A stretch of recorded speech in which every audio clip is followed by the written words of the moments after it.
Welcome, welcome, welcome to episode 16, arguably 16A, which I will explain in a second because Yes. my heart is sore, my soul is heavy, Mhm. Yes, for yes. reasons I will go into. But I will begin by asking, as always, Mark, how are you? Doing fantastic, Doug. I'm in, here in, actually a nice sunny Seattle day. It's, Right. you know, Well, I think I think last th- th- time you were here, right? We met in person. We which had, and that's why my soul hurts, Mark. yes, yeah. Go ahead, Doug. Why don't you go into the story? All right. Um, Dedicated listeners, there is a lost episode. Mark and I finally recorded one in person in the very room in which Mark and Connie, who we will come to in very briefly, are sitting now. And I will probably cut in a footage of us high fiving about now. And now, when we come back, No, yes. you will see that we did, in fact, record it together, but we stuffed up the audio. So Let's be clear. The sound, the person who was responsible for the sound equipment more Well, was basically had it on mute when we th- recorded the thank whole thank you for episode. falling on that particular sword, Mark. But I Yes, think it's fair yes, to say that as seasoned podcasting professionals, we both were yes. responsible for maybe running a quick test on the audio We did. before I we. know we were we just assumed everything was working fine. Yes, and usually we would have caught this because we're usually on opposite sides of the globe at this point in Absolutely life, right. and Absolutely right. that wasn't the case. So Now, as well as that, it has been a hot minute since our last episode because we have been hunting down the very hard to get person that is Connie, we can work it out, Workman, who joins us in Seattle.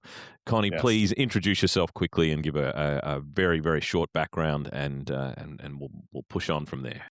Absolutely, Doug. I'm so excited to be here with you guys. Finally, this has been long awaited.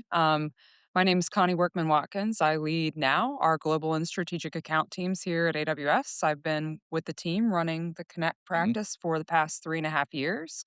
But probably something a little bit more interesting for your listening audience is I was once a customer. So I Mm. worked for Geico Insurance for about No 12 way. years. Yeah, in a number of different capacities as an agent, a supervisor, director of engineering for a Mhm. while, and then an officer running our call center. Funny story, I actually over the weekend, I got rear-ended, Oh, no. and Oh, no. and That's terrible. I actually had to call Geico to file the claim, so I hope that was a really good it was a great experience. experience, yes, it Excellent. was a so they took care of Yeah, it all. And that's are they wonderful. using "This Is and That Is Life" as the hold music, the default hold music from Amazon Connect, or have they updated it? They've updated it since, yes, yes, they have updated I, it. I, I have been thinking we should use that music as the intro music for the podcast. I've received feedback that there's not enough. Our It's not a bad production idea. values are too low, Yes. that we do not have intro music and outro music, but we'll see how we go. Yes, Okay, I'm itching to get to talk to Connie, so let's get yes, through the latest releases, yes. because there should be a few. Mark, do you want to go first? Sure, yeah, so let's, audio enhancements for agents. So this is in Mm. one of those key ones there that, as we look at how, agents are often in very noisy contact centers. Yes. And this is something that we often see where, there are often different solutions to solve this problem, and the way to think about this is some of our customers run very sophisticated hardware, right? Headsets and software to help, reduce that background noise, even using, these overhead noise cancellation devices, and then other customers are like, Cone "What you of give me out of the silence. box," right? Yeah, the cone of silence. Others are more of like, "What you give me out of the box is what I'm going to use." And we see that in some literally, I think we've all been to contact centers where agents are almost right sitting within like a few feet of each other, Absolutely. right? And so Absolutely. so and it's complicated because it's we have software on the desktop, you have software in the browser, and then obviously what we optimize on the Connect side, right across all of that. And so we have to ensure that we try to make that as configurable as possible because there's a lot of variations in that. And this is our continued capabilities that really starts to allow you to enable that. and then test that out, validate that to make sure that it works properly in your environment. So it's a pretty cool feature. This is a big deal. I Yeah, was very excited yeah, about yeah, this Yeah, no. announcement for all of yeah, our yeah. customers. That's the crucial point is it's all of our customers. Every single customer will benefit. Maybe not those ones using chat only, but otherwise it's absolutely critical. On a related note, and I don't think this falls under Connect specific, but it is because it comes under Lex. We released improved handling for noisy environments. So there's a toggle you can now set when you create your Lex bot between is this going to be are they in a quiet environment or maybe you're a let's say you're you've got a gambling chatbot for someone who people who call in when they're at the racetrack to lay their bets, which is a real life use case here in Australia with one of our large customers. And so you're able to set those controls and make it so that to handle better noisy environments. And because many's the Lexbot or chatbot demo that I've done that has been crueled in the early days by whether it is someone saying something, I'm doing it on speaker, there's air conditioning in the background, all kinds of audio can get in the way and close off that little uh, speech bubble. Do you want to take the next one or do you want me to jump into one? Have you got one lined up? I'll do one more and then I'll it back over to you. In-app notifications for Oh, urgent yeah. updates and actions. And again, this is one of those that it seems relatively small, but where this comes in handy is when there's a real something going on with Connect or some other area that we need to really bring awareness across across our customers. This is one of those key updates that just allows us to push those urgent updates and actions for our customers. So really, again, small, but something that's important for a lot of our admins. Small but Yep. mighty. Exactly. Small Exactly. but mighty. Exactly. I'm going to go with two that people might have thought like we always try and focus on earning trust and be honest on the podcast. These are two that I think customers probably thought we already did, but sneakily we actually haven't done them. So we have Amazon Connect launches wait time estimates to improve customer experience. So this is expected wait time, which is a metric that I think goes back to the beginning of the contact center, really. And we have been relying up until now on oldest current call in queue. So I think this is a terrific addition because it brings us up to speed, being able to inform customers, hey, with taking into account a larger number of factors such as the average handle time in the previous segment or the previous interval, how things are being handled, how many contacts are currently in the queue, all those kinds of things to give a more accurate estimated wait time, particularly when someone joins a call or joins the queue to say, hey, you're likely to be answered in about 5 minutes, which is awesome. The other one is Amazon Connect now supports file attachments for tasks via the Start Task Contact API. Probably one of the more commonly used task APIs, which is, when you want to push anything into our routing engine and push it to agents, any piece of work where you want to make sure that whether it's attachments or white mail that's come in or a notification that you want to let people know about. I had thought that we could already do that via API, so maybe other people didn't, but I'm going to be honest there and say I'm pleased that's in there because I thought that was already in there. Back to you, Mark. Yeah. So I'm going to pivot a little bit to some of the blog posts, Doug, right, that have been published Yeah. recently. Oh, Yeah. yeah. Yeah. So one is delivering hyper-personalized recommendations with AI agents in Amazon Connect. So this real, I think this is one of those areas, and we were actually at a customer, Yeah, visit a couple weeks ago where absolutely. we were showing a lot of the hyper-personalized capabilities where you can leverage, our end-to-end capabilities, particularly around, customer profiles and the ability to build these segments, and then really build, leverage our out-of-the-box capabilities to, for example, provide recommendations, right? And so, those type of capabilities are super important now, right? As you try to build this personalized experience for your end customer, Absolutely. and that Yeah. becomes, and I think a lot of people don't understand that you can now do this in Connect, and that's something that now that this is a great blog post that really takes you into understanding the capabilities and actually building basically more or less a mini POC yourself. So definitely recommend folks take a look at that and dive into the Hype details around it. Hyper-personalization was one of 5 key themes I was indexing on last year Hmm. across my business, Hmm.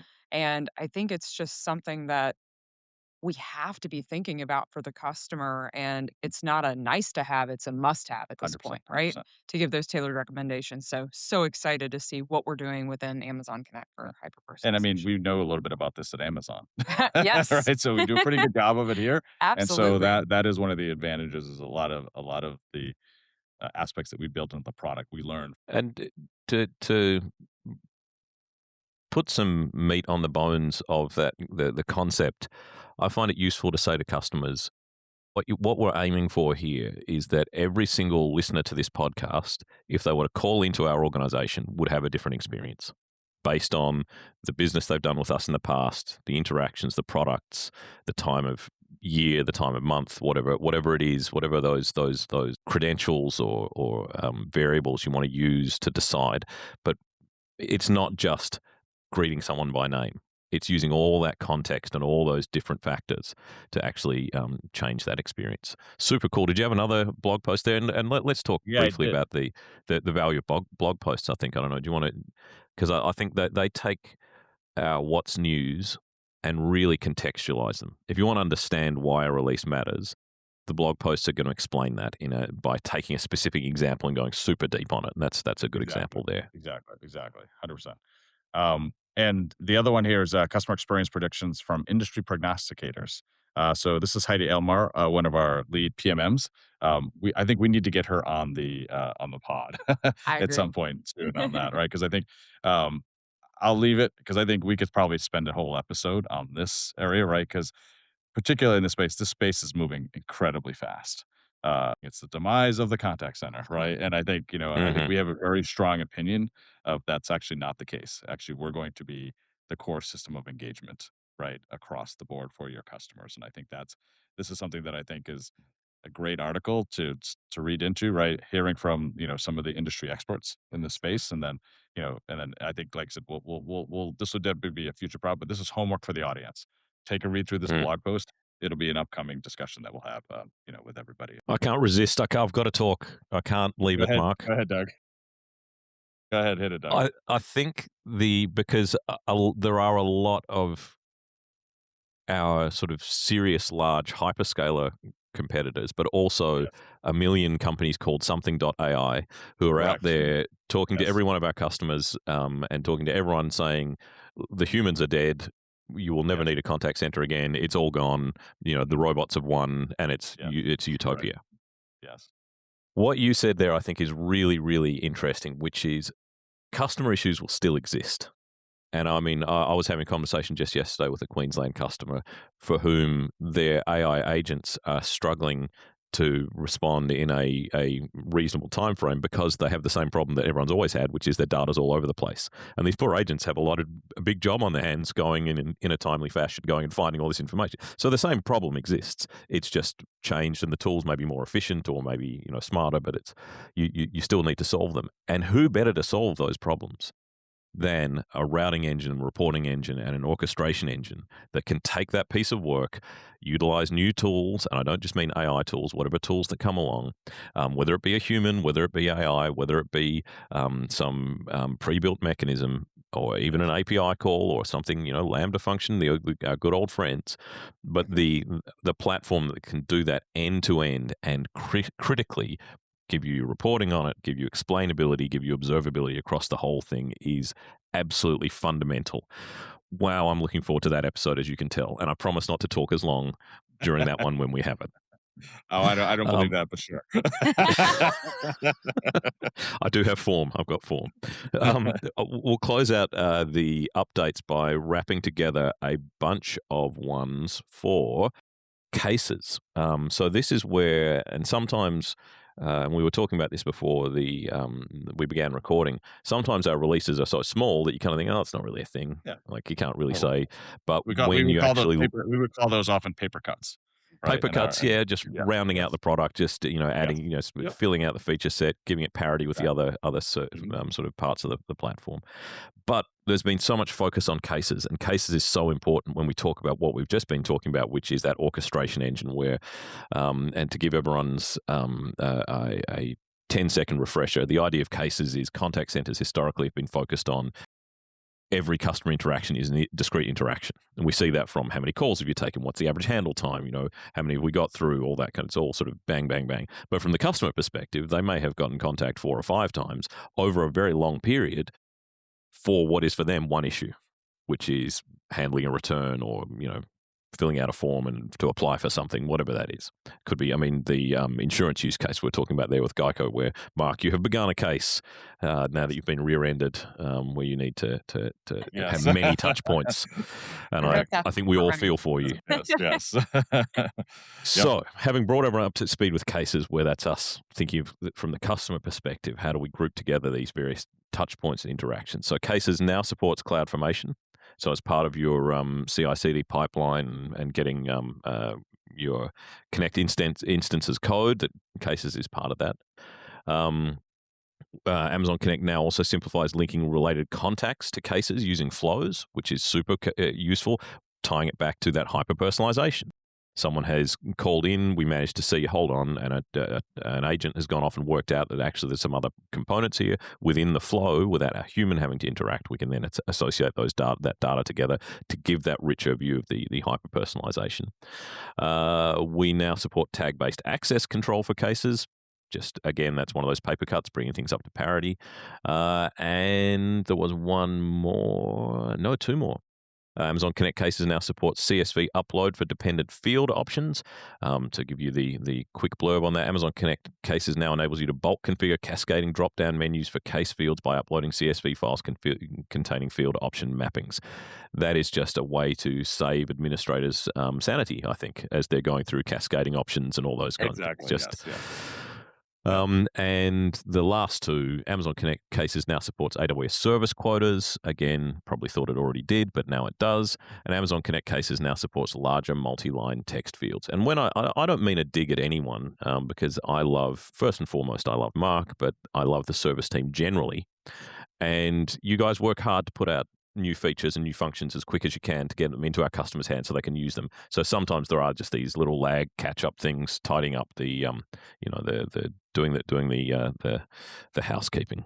Yeah, Have we finished our updates, Marc? And often we have customers waiting on these, right? That's right. They're waiting. Absolutely. They've been asking us this, and it's something that we prioritize. And it's I think we've often thought about this in terms of, like, do we just bundle these up and release these all at once? And sometimes that makes sense to do so, and other times it doesn't, right? Because again, we have that constant demand from customers asking us for the latest and greatest set of capabilities. So we're definitely Enough from us, even though we never tire of hearing our own voices. exactly. But enough from us. So, Connie, Yes. you Yes. you deal with many of our largest and most advanced customers, particularly in the US. Those who are at the forefront of adoption of things like our new AI features, whether they be the built-in, pre-built features like our conversational AI and conversational analytics, but also the really new agentic, tools, MCP integration, all that kind of thing. What are you seeing across those customers as themes when it comes to AI? Like, are you seeing we need to get this in as quickly as possible and working as part of our organization? Are they wanting to dip their toe in the water? Are they, what's the, because we hear the hype, we hear all the hype about Right. everything's going to go AI. Absolutely. But So what are they I would actually say, saying?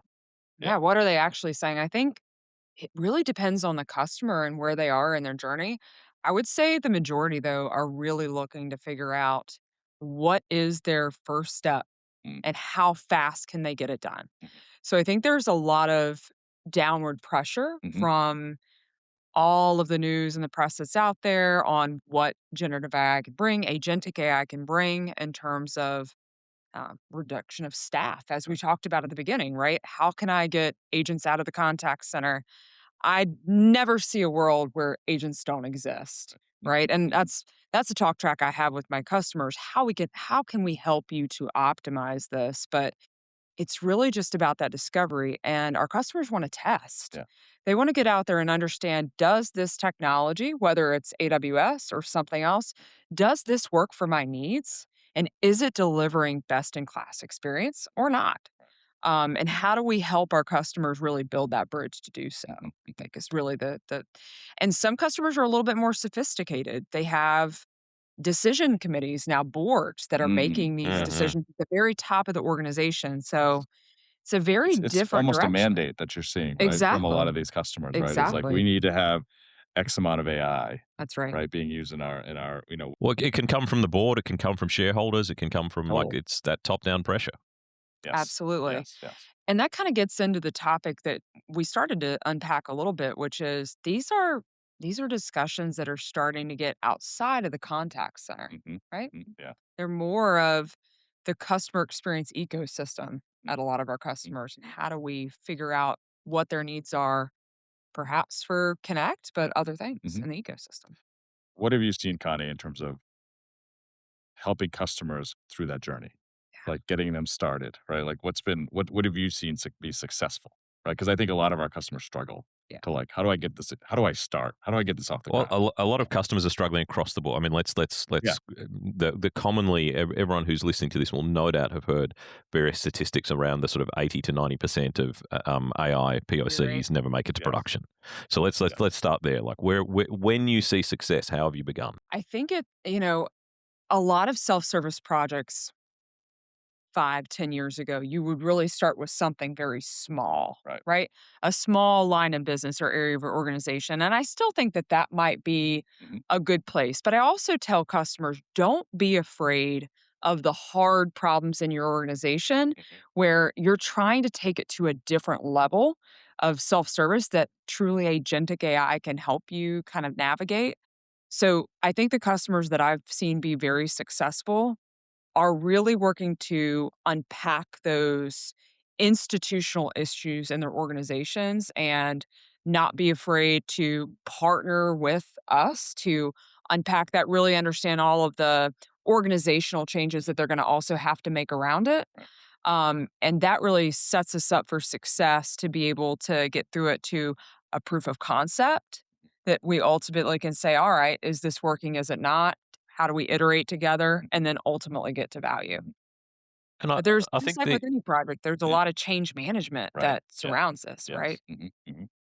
and the let's not go too far into self-service as the only application for AI, because I'm also seeing a lot of customers who are looking at augmenting the agent, making the agent, as in the human agent, making the human's job easier, allowing them to use the tools. Because things that do resonate for me are, as an organization, the one place your customers talk to you is the contact center most of the time. Like for most, unless you've got shop fronts or something like that. But for most organizations, this is one place. Do you really want to give up that interaction with a human in terms of that opportunity to show empathy and and make it a more sort of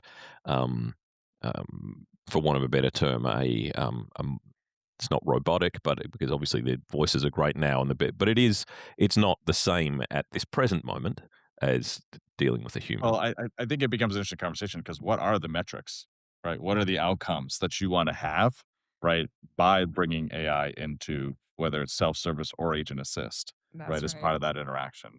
Because it may not be you wanna reduce the number of agents, it actually may you wanna increase your CSAT score There because you your go. agents then aren't focusing on the lower value work, Right. right, that you could just have self-service take care of.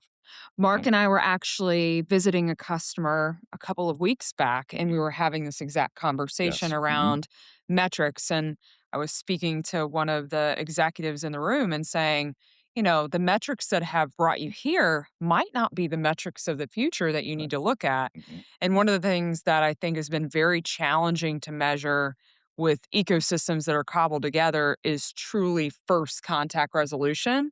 Mm, Are you really solving the needs of the customer and like trying to navigate that? So mm, just rethinking, taking a step back and really thinking about, all right, I might have been measuring AHT, but that's a very legacy metric at this mm, point. mhm. What else do I need to be considering for how I go forward as I'm thinking about this new world? Yeah, and I think as well, there's then the whole world of analysis of the data at the end of once the interaction is done.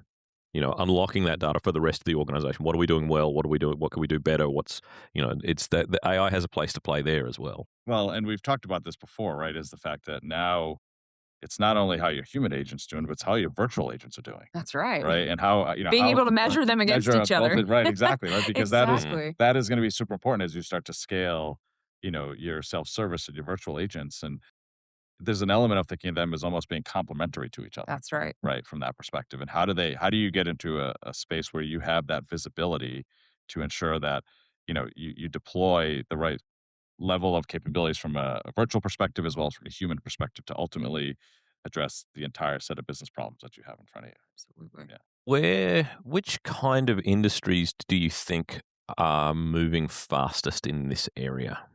Because Mm. I love as the that listeners question. Yeah. will know, I work in primarily in public sector, Huh? where Oh, there's a yes. surprising amount of interest in AI, but also necessarily an unsurprising amount of trepidation and potential regulation in terms of saying what you can and can't do, particularly where it's citizen data and things like that. Those kinds Right. of things. But yeah, so I'm intrigued because you work on the commercial side. I do. Um, Yep. what are there verticals within commercial where you're seeing people move faster? Is it organizations wanting to get cost out? Is it the ones wanting to increase CSAT, or what are the levers? That's a great, and this is, I'd love Yeah. to hear from Mark as Yeah. well. But honestly, because of the urgency of this, and Mhm. every customer, I said that speed has really been very interesting for me to watch. Customers really wanting to dive in right away. It's been equal opportunity across most of the verticals. Mhm. Lots of Mm, our financial services customers, similar to your public sector customers, they're really trying to navigate all of the rules and regs and Mhm. the technicalities, being very kind of cautious of Right. the approach. Yes. Where can we start where it's a little bit more conservative, but we learn quickly?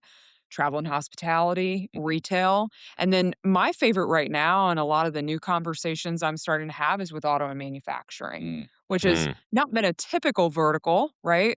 But across the ecosystem where agentic can really help Yeah. in kind of the life cycle. Mhm. That's been really fun to watch and meet with those And I think customers. part of it too is like where their risk profile is and Yes. where they want to start. For example, I think we see a number of customers is like, let's start with the human that's in the middle, right? So let's start with something like agent assist, Right. right? Because we can Exactly. start to see some immediate And we impact can there. control that. We can right, exactly. We can have yeah, control that. We Exactly. know yeah. There's a there's a human in the human, loop an to agent, say to right? yeah, To not say, give right, incorrect data, and yeah. exactly, exactly. And then based on those learnings, then we can start to think about what does self-service look like, That's right. right? And start to, move down that road. So it's definitely a progression, right? That I think we see with a lot of customers. It's interesting because that's actually the analogy that I give and how we thought about that with Connect itself. Like, Yeah. we started this journey really with generative and agentic Hmm. all around that agent Yeah. experience first, Yes. and then have Mm. moved on beyond that, which Mhm. I think is pretty cool. Yeah. I think the other Well, key oh, I think go the on, other key Mark. part, I was going to say real quick, just I think the other key part of this that we often talk is to customers is that this space is moving incredibly fast, That's right. right? So, what you're doing today is going to change in 6 months. It's just the nature of how this space is moving so fast. And I think everybody understands that, but there's an element of thinking about how you want to invest and start to really enable that across your use cases. 100%. I think about the conversations I was having even just 6 months, 1 year ago, how Hmm. different those dialogues are now. Yeah. Mm, I Yeah. mean, that's how fast this space is moving, and what I like to tell customers is just give it another month, 2 Right. months, 3 months, Mhm. because kind of like this podcast shows, we're bringing a lot of new features on the truck with Right. Connect, Exactly. right? Exactly. And Yes. really trying to orchestrate this experience all across the Yeah, the and we ecosystem. ultimately think it's gonna be a multi-agent ecosystem, right? Like, 100%. we would love everyone to build everything on Connect, right? Right. 100%. Yeah. But we know the reality is that, most customers have a complex, Ecosystem. ecosystem, right, that they need to integrate with, Yeah. right? Right. Across different data, different CRMs, right? Mhm. Different, back office systems that they leverage. So all of that, I think we're thinking long term of how all of that needs to come together. 100%. and I am going to pull us all the way back to say, as it stands today, though, there are pre-built AI features that you can deploy with Connect with a single tick box that does not require complexity, does not require, and will deliver instant business value. And I'm talking about contact summarization. Like that is one where if your agents are currently taking notes, You're saving the agent time. They're getting back on the next contact quicker. You're getting more accurate notes in most cases because humans have frailties and all the rest of it. I don't. But I'm sure they're acting in good faith, but ultimately it might have been a long call. It might have been about multiple things, and the AI will do a much better job of summarizing all those. And you're giving this tremendous amount of information back into the business where you can start to analyze straight away, why are people calling us? Well, we before we thought we knew, that we might have been doing those We definitely thought we wrap knew. codes. Yes. We thought we knew, but then as it turns out, or what are people calling about on a Monday? What are they calling about? And that then enables us to go back into the organization and say, hey, if you fix these things upstream, then our customers won't call us, or won't have these problems. Even more It powerful than that, I think, exposes though.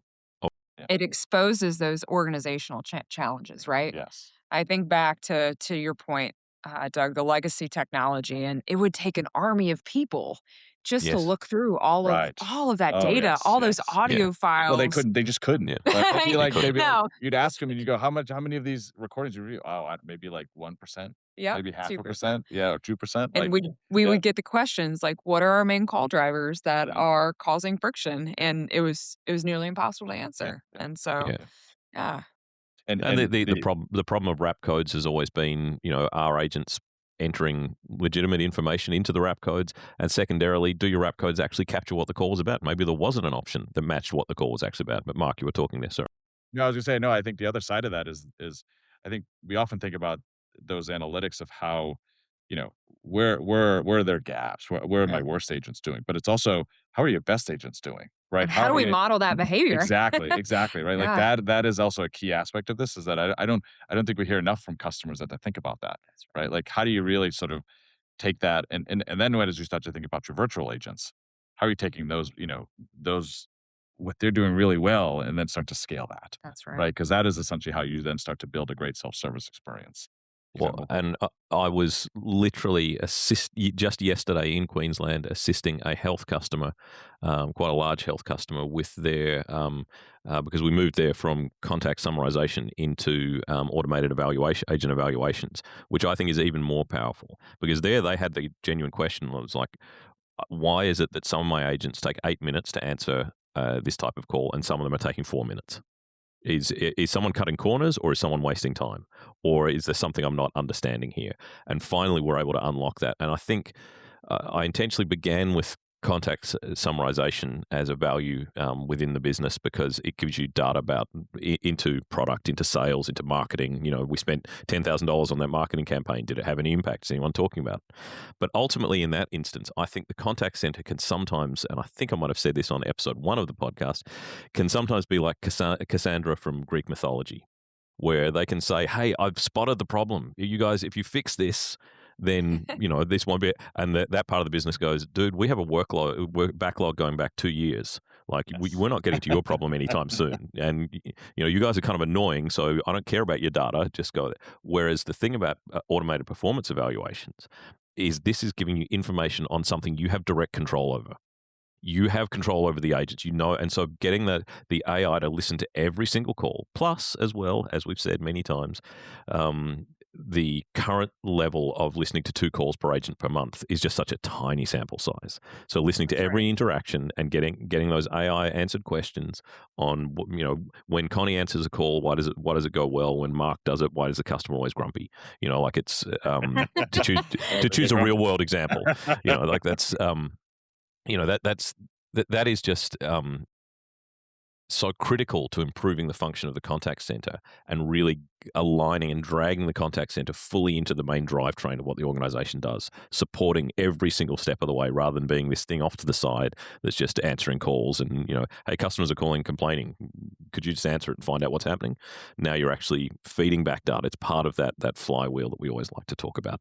Wow, another one of Doug's rants there has just come to I told you it was going to happen. I think just to wrap a bow on that though, because this is something that I led, right? Yes. I led a team of yeah. uh Yeah. did a lot of performance coaching, and Right. it's so real. And I think the other thing I love to share with my customers is think about identifying the great agent that's doing all these wonderful things, Yes. modeling that behavior, but then also creating a virtuous cycle of how do you make your agents a part of that together as you're training the AI Right. agent, Right. right? Yes. You got to make your team feel like they're a part of this transformation that Right. we're going to move forward with, Right. Right. because Yes. this is going to Yes. be tough for everyone, right? 100%. 100%. And so I think the performance coaching and all of that is a great way to empower your teams to also kind of plug into what's going on with the AI, Right. Because and they see the movement value forward. they're providing, Exactly. right? Which then is providing the Yep. larger organization value, That's right? And exactly right. versus the conversation of like, this is just going to replace you, Yes. which never Never goes ends well. Mm. well. It never Never goes ends well. well. No. And I think there is a disconnection as well. We spoke at the beginning about the way the senior leadership may be saying, hey, or getting pressure that, hey, AI, we need to start looking at this, investigating it. Whereas sometimes I talk to contact center managers and they're just not even on the page yet. They're like, well, I'm managing my 300 seat contact center and I'm managing my average handle time and my CSAT score. And sometimes show like, do you have any tools or mechanisms for kind of bringing those kind of people on the journey? Not so much the agents, but actually the contact center manager who was probably has had 30 or 40 years of a largely undisrupted kind of role that's been really clear. I think of my besties in workforce management when I think of those folks. And those are often the people that you want to engage the most Right. because they have so much knowledge of the organization, how it works, the things that are important to customers in the business. So, the thing that I like to model that I did a lot of in my past before coming into the AWS organization was through change management. How do you create basically a programmatic approach to transformation where you make those people champions? Right. I used to call them at the time we were going from an ACD migration to voice over IP, and I called them VoIP Oh, yeah. champions, Yes. right? Yes. To be a part of that. How do you help them? How do they help you test? How do you get them put into focus groups where they can share that feedback Mhm. and really be a part of the change and not just during the migration? I think this is a really important Yeah. point, right? Migration finishes, depending on which customer, it can take a few months, it can take multiple years, but you want those change champions to be with you Yeah. beyond the migration, 100%. right? And how are they helping you? All these great new features that are coming out on the platform. Yeah. How do you make them catalysts to Right. care about Yes. that and Yes. get the organization excited? Yeah. So Yep. I'd encourage everyone that's listening, like think about what that looks like for your organization. How do you stand that up and how do you bring those critical people from your product organization, from your technology organization, and your operations Hmm. organization into the fold to do that? Mhm. Yeah. Yep. Because they all become your best stakeholders at that Exactly. point. Absolutely. Absolutely. It's so much fun to be able to have that start from the top and just be such a cool dynamic Right. Yeah. for the teams. So, And I think with the challenge there, because you spoke about something that paid my wages for many years, from the late 90s through to 2010, which was the migration from digital TDM based telephony to VoIP. I love that I And could then bring you back for a second. oh, That absolutely, makes I went all misty eyed. I think we need to have, like a sort of back in time Let's episode. go. Let's Right? go back. We'll go I'd back love and that. we'll do, one of those I special. used to have my Crone tool on my desk. It's now in the shed. I'll make sure I've got it for Right. next time, so I can have my Crone tool for punching down wires. Yes. But the the challenge there, though, I think, just to go a bit deeper on this particular point, is that migration was very much an architectural migration. The application on top largely stayed the same. So yes, you needed, there might have been a change of headset, there might have been a change of, the voice quality, because obviously in the early days of VoIP, voice quality may not have been quite where it should have been. And then from there was the migration from these VoIP platforms to the cloud, maybe with a step into virtual along the way, but that sort of as a stepping stone Yeah, to cloud. you often went down to, I'm going to go host this somewhere, right? And that Yeah, was go kind of host it. Yep. yes. All Yep. those Avaya servers suddenly disappeared, became hosted or on a server farm. The challenge here, though, is different because again, the application stack was largely staying the same. What the thing actually did, and I think we're shying away from the fact that this disruption is bigger for the day-to-day running of these people. It's almost like the you need to educate them slightly, and this is going to sound way too confronting, but how you don't see the guys with Chrome tools punching down wires anymore. You're not going to see the role as you currently do it the same way anymore. The role will still be there. You're not going to lose a job, I don't think, unless all the AI bros are right. But you're going to have to change with the times because the job will be different, and you're going to need to. And that's I think a challenge we haven't really reckoned with, like because there are a lot of people in contact centers who can, if we don't flip them round onto that journey of you can be a champion here, but you're going to need to up your skills. You're going to need to, just like in the old days, you're going to need to learn about TCP/IP and UDP/IP and all those kinds of things that historically voice guys and gals just didn't have to worry about because it was a separate network. I'm getting way too into this now, I think, but I'm you know what I vibing. mean? I'm vibing. Yeah, like I think there's a real challenge coming for some roles, and if they don't manage to up their skills or change their skills, they are going to be. It'll be a zero-sum game. Someone's going to take their job. Yeah, it's the skills and just understanding the tools and Absolutely. leveraging the tools in your day-to-day work, and that is going to become the new norm, right? In terms of being able to, understand what are these new capabilities, how do I take advantage of companies, where are these capabilities working really well, Yeah. and where are they not so well, right? Because Yes. not everything's a panacea, That's right? When right. it comes to That's AI, so I right. think you have to be pragmatic, and I think that's one of the things with Connect we've been trying to be very pragmatic, right? At the same time, right? I And think that's successfully as well. As I said, we've yeah, got pre-built capabilities you can turn on now without any knowledge. exactly. Plus, if you really want to be a super advanced, agentic MCP integration, Yeah, build it all, go to town, right? Bedrock, Agent Core, all Yes. that, Yep.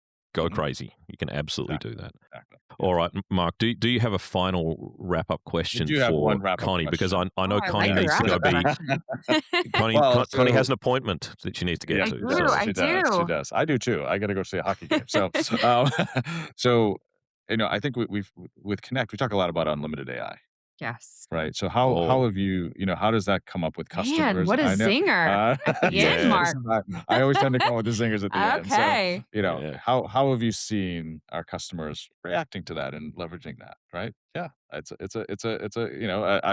we like to talk, straight here on the podcast. So Yeah, let's I hear it. like it. I like it. So I think, when we brought Unlimited AI to market and Mhm. we announced it Yeah. last year at Mhm. our Enterprise Connect conference, and I think it's mutated a lot Yeah. over Mhm. time. And I think customers are coming to me and they're like, hey, I'm trying to do this. And Yeah. again, it kind of goes back to the premise of I want to test something Right. and I want to move very quickly. Novasonic is a Yeah. great example of Mhm. that, Mhm. right? Mhm. And they feel a little bit frustrated Yeah. because we've made it challenging Yeah. with unlimited AI in some ways. Mhm. And so I think right now what I love about the service team is we're trying to partner together Yeah. to find a better path for our customers to make sure that they do have that flexibility Mhm. that they always expect from us as a Mhm. great partner Mhm. to help them get to the end state. Mhm. So I think customers are really excited about unlimited AI, but I was talking with someone else the other day, and the analogy that we're using is kind of building out your customer experience stack and really understanding everything is almost like architecting a house. And some customers might be ready for like a three-bedroom Bedroom, house, right. but maybe not the mansion Right. Mhm. of what we're offering Right. with unlimited AI. Mhm. So, how do we help everyone on that journey? Right. Mhm. Right? Mhm. Because customer experience and the transformation doesn't happen magically Right. overnight. Right. Right. So Yeah. that's that's what we're navigating Yeah. right now. Yeah. I think it's super interesting time, right? I think as we look at For sure. how are we how are customers looking and asking us in terms of the best way to, you know, pay for AI, right? Because it is, I think, for a lot of customers, it's an area that they're trying to figure out how do they map that to the business use case, Right. right, and prove the value that they have around it. Because I think we look at this, in terms of others like some other folks that proceed pricing, for example, right, For and that's sure. that's also difficult, right, because you have this element of like I have to I have to go buy ahead. I have to assume that all this, I'm gonna whatever I'm gonna buy from an AI perspective is gonna be I'm gonna Is use gonna pan out. out. Right, I'm exactly. gonna get the business value from it Exactly, and that exactly. it's gonna work for me, and Yes. that's tough, That right? is tough. Yes, yes. So yeah, Yeah. So it's I think everybody honestly is kind of trying to figure out like the right fit for this, to be That's right. honest. And That's right. yeah, What I I do I'm bring gonna my customers. go ahead, Oh, Doug. you go ahead. Go ahead. I was just because I'm going to be bold on this one, and I think we've done our Be customers a bold. massive, Yes, massive favor. I think yes, simplifying the pricing and yeah, also getting away from any token pricing, because every that is other true. AI Yeah, instance I yes, know of, or usage I know of, is all token based. And your constant fear is this thing's going to run off. Like, oh, you're going to install OpenClaw overnight. It's going to quit your job, divorce you from your wife, and charge you $3,000 in the process. Like yes, that's the and look. I mean, to be fair, OpenClaw read the communications between me and my wife, and it argued that I could do better. And I think he's right. I think he's right. But sorry, Alice, that's not true. That was yes, entirely that's right. comedy. I've done very well for myself. But what I'm trying to say is that that's a thing that I think internally we forget, that pricing of AI externally outside of AWS, and even sometimes with Bedrock in one of our partner services, that tokenized pricing is cruel and concerning. But sorry, back to you guys. That's a really great observation. I think the other thing that I really always like to pause and unpack with my customers is always thinking back to the data. Like, how did you get on a path to a technology consolidation? You had a lot of goals, and thinking about how you bring your data together to orchestrate a great customer experience as we think about all these other options, you kind of go in the opposite direction where you're fragmenting again. Right. And how do you keep it harmonious to where it is that single brand that you're Right. trying to present out? So it's just such an interesting time in the market, but Mhm. I'm seeking to make sure we're still helping our customers accelerate really quickly, test our solutions, Right. make decisions, and get to the best net result for them. Exactly. Exactly. Because from our perspective, right, we're going to always do what's best for the customer. And Exactly. that, from that perspective, that's always been one of our key tenets, right? That's why I came here. That's why I joined the team, because I really believed in the mission of Amazon Connect and what we do for our Yes. customers, Yes. Exactly. and always making sure we think about their needs before Yeah. ours. So, Exactly. Exactly. yep. Couldn't agree more. So, What a great place to end it. Thank you both. Fantastic wrap to episode 16A. hey. See you all in the next one. Nay. For Thanks, forever. Connie. All right. Thank you. See you, Doug. See you Thank you. guys. Bye. Bye now.